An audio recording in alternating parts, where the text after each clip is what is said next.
আসসালামু আলাইকুম প্রিয় প্রবাসীগণ, সবাই কেমন আছেন? সৌদি আরবে পশ্চিম অঞ্চলের শহর জিজান ও তার পার্শ্ববর্তী এলাকায় বসবাসরত প্রবাসীদের দোরগোড়ায় কনসুলেটের সেবা সরাসরি পৌঁছানোর লক্ষ্যে বাংলাদেশ কনসুলেট জেনারেল জেদ্দা জিজানের ক্লাবে বলদিয়া অফিসের সামনে গত 20 সেপ্টেম্বর 2024 তারিখে কনসুলার সেবা প্রদান করে। কনসুলার জেনারেল জনাব মোহাম্মদ মাইনুল কবির মহোদয়ের নেতৃত্বে সংশ্লিষ্ট কর্মকর্তা কর্মচারীদের সমন্বয়ে গঠিত একটি প্রতিনিধি দল এই সেবা প্রদান করে।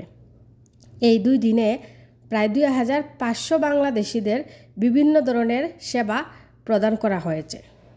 সেবাসমূহের মধ্যে রয়েছে নতুন এমআরপি পাসপোর্টের আবেদন গ্রহণ, পাসপোর্ট ডেলিভারি, বিভিন্ন ডকুমেন্ট সত্যায়ন, ট্রাভেল পারমিট প্রদান, জন্ম নিবন্ধনের আবেদন গ্রহণ, বাংলাদেশে চলে যেতে ইচ্ছুক প্রবাসীদের আইনি সহায়তা বা প্রয়োজনীয় চিঠি সরবরাহ, আইনগত সহায়তা বা পরামর্শ প্রদান, প্রবাসী কল্যাণ কার্ড নিবন্ধন ও বিতরণ, সোনালী ব্যাংকের হিসাব খোলা, বন্ড করা সহ অন্যান্য সেবা। এছাড়াও প্রথমবারের মতো মোবাইল কিটের মাধ্যমে ই পাসপোর্টের আবেদন গ্রহণ করা। শত শত মাইল দূর থেকে কর্মদিবসে জেদ্দা শহরে এসে কনসুলার সেবা গ্রহণ প্রবাসীদের জন্য কষ্টসাধ্য ও সময় সাপেক্ষ। এমনকি অনেক সময় নিয়োগকর্তার কাছ থেকে কাঙ্ক্ষিত ছুটি পাওয়া কঠিন।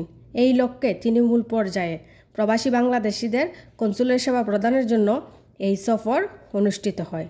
এতে প্রবাসী বাংলাদেশিদের সন্তোষ প্রকাশ করেন এবং সংশ্লিষ্ট সকলের প্রতি ধন্যবাদ জানান। প্রবাসীদের সেবায় সবসময় নিয়োজিত কনসুলেট জেদ্দা।